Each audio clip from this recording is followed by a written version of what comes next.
Hey guys, I'm Anna, and today I'm going to show you how to fix DirecTV app error code 0017. So first of all, you need to completely restart your mobile device. Press and hold the side button and either volume button until the sliders appear. Then drag the power off slider to completely shut down your device. Wait for around 5 to 10 seconds, and then press and hold the side button until the Apple logo appears to turn your device back on.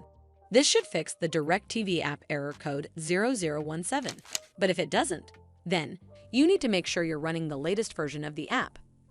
Open up App Store on your device, and then tap on this search icon in the bottom right corner. Then search for the DirecTV mobile app, and if you see this update button right next to the app name, simply tap on it to make sure you're running the latest version of the app. This should fix the DirecTV app error code 0017, but if it doesn't, then you need to clear App Cache. Go to your device settings and then scroll all the way down to General and tap on it. Then tap on iPhone Storage. From here, search for the DirecTV mobile app and then tap on it. Once you're on this screen, you need to tap on Offload App. Tap again to confirm.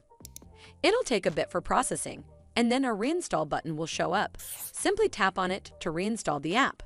This should fix the DirecTV app error code 0017, but if it doesn't, then you need to completely reinstall the app.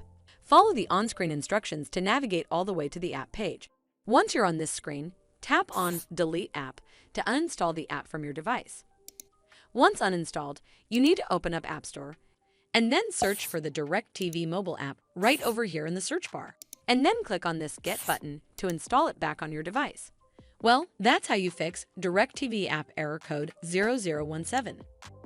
I hope you found this video helpful, and if you did, make sure you give it a thumbs up to see more videos like this, and don't forget to hit that subscribe button. We'll see you in the next one.